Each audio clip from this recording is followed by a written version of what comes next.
রাজ্যের প্রাক্তন মুখ্যমন্ত্রী বলেছিলেন বিজেপি ক্ষমতায় এলে বাঙালি মাছ মাংস খাওয়া আর হবে না। তারই পরিপ্রেক্ষিতে শ্রমিক ভট্টাচার্য বলেছিলেন বিজেপি যেদিন জিতবে বাংলা তারপরেই সবাইকে মাছ ভাত খাওয়ানো হবে। শুক্রবার ৮০ নম্বর ওয়ার্ড ট্রান্সপোর্ট ডিপো রোডে বিজেপি কার্যালয়ের সমস্ত মানুষকে পেট ভরে মাছ ভাত খাওয়ানোর আয়োজন করা হলো। তবে এই অনুষ্ঠানের ব্যবস্থাপনায় ছিল বিজেপির কর্মীরা। অনুষ্ঠানে উপস্থিত ছিলেন দলীয় কর্মী থেকে শুরু করে বিজেপির তাবর কর্মকর্তারা। তবে সমগ্র অনুষ্ঠানের বিশেষ ভূমিকায় দেখা যায় আমরা আজকে বিজেপি এসেছে সেই জন্য মাছ ভাত খাওয়াচ্ছি। আমাদের মাছ ভাত খেয়ে থাকো আর জনগণকে বলে দিচ্ছে এখানে মাছ ভাত বন্ধ হবে না। বিজেপি এটা কখনো বলিনি এখানে মাছ ভাত বিজেপি আসলে মাছ ভাত বন্ধ হয়ে যাবে, এটা কখনো বন্ধ হবে না। বাস এটাই বলার। মানুষ আমাদের যারা আমাদেরকে ভোট দিয়েছে একটা বিশেষ সংখ্যা আমাদেরকে ভোট করুন, আমাদের মুখ্যমন্ত্রী বলেছে সবাইকে নিয়ে চলবে, কিন্তু আগে যারা আমাদেরকে ভোট করেছে, যারা ভারতীয় জনতা পার্টির উপরে বিশ্বাস রেখে মাঠে নেমে কাজ করেছে, প্রথম আমাদের হচ্ছে তাদেরকে দেখা। অন্যতম এই যে ভোট প্রবর্তী চান। আপনাদের মিডিয়াদেরকে নমস্কার।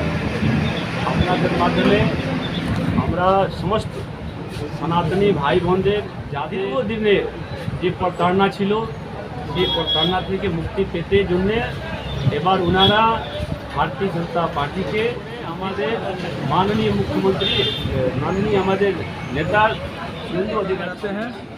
राजधानी मौसम लोग मारपीट से हम डर से यहाँ तारातला छोड़ के चला गए गाँव। फिर हमारा बीजेपी जब जीतने के बाद हम फिर रिटर्न आएंगे। जो কর্মসূচি আছে এইখানকার যারা মানুষ আমাদেরকে বিজয় যুক্ত করেছেন তাদের জন্য আমরা কি করতে পারি, এখানকার কি এই ওয়ার্ড বা এই অঞ্চলে এই কলকাতা পোর্ট বিধানসভার কি নিডস আছে এখানকার লোকের মানুষের জন্য, সেই উপলক্ষে আমরা কাজ করব। আমি প্রথমে আপনাকে অনেক ধন্যবাদ বলবো যে আপনি এই কোশ্চেনটা আমার থেকে করেছেন। যেহেতু আমি এখানে বাস করি, এবার আপনাকে জানতে হবে যে এখানকার সমস্যা।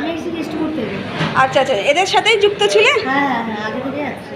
আচ্ছা আচ্ছা, দিন থেকেই আছি। কি নাম? বাংলার মানুষ দুহাত তুলে বিজেপির উপরে ভরসা করেছেন এবং মোদীজির যে একটা কথা প্রত্যেকটা মঞ্চে যে আমাদের দেশের প্রধানমন্ত্রী বলতেন ভরসা হাউস ভরসাহীন, তার মধ্যে বাংলার সাধারণ জনগণ এবং সাধারণ ভোটাররা ভরসা রেখেছে। মানে সোজা কথা, ভরসায় বাংলার মানুষ ভরসা রেখেছে। দ্বিতীয় হচ্ছে কর্মীদের বলিদান, দিনের পর দিন কর্মীদের। আজকে বিগত 15 বছর যেইভাবে ভারতীয় জনতা পার্টির কর্মীদেরকে মারা হয়েছে, ঘরছাড়া করা হয়েছে, আমরা 19-এ নির্বাচন ভুলিনি, আমরা 21-এ নির্বাচন ভুলিনি, আমরা 24-এ লোকসভা নির্বাচন ভুলিনি, আমরা পৌরসভা নির্বাচন। দিন স্টার্ট হলো আমাদের, এবং আমাদের মুখ্যমন্ত্রী বলেছেন আবার যত কোম্পানি স্কুল বেঙ্গল থেকে চলে গেছে ওদেরকে আবার ফিরিয়ে আনবেন। আর যা যা দিচ্ছেন আমাদের মুখ্যমন্ত্রী গভর্নমেন্ট আমাদের খুব ভালো ডিসিশন হচ্ছে, যেটা আজ অবধি এত বছরে 34 বছর গেল, তারপর এখন স্টার্ট হয়েছে আবার ইন্ডাস্ট্রিকে আনা, সবাইকে চাকরি, সবার জন্য একটা ভালো সুস্থ এনভায়রনমেন্টটা তৈরি করছে।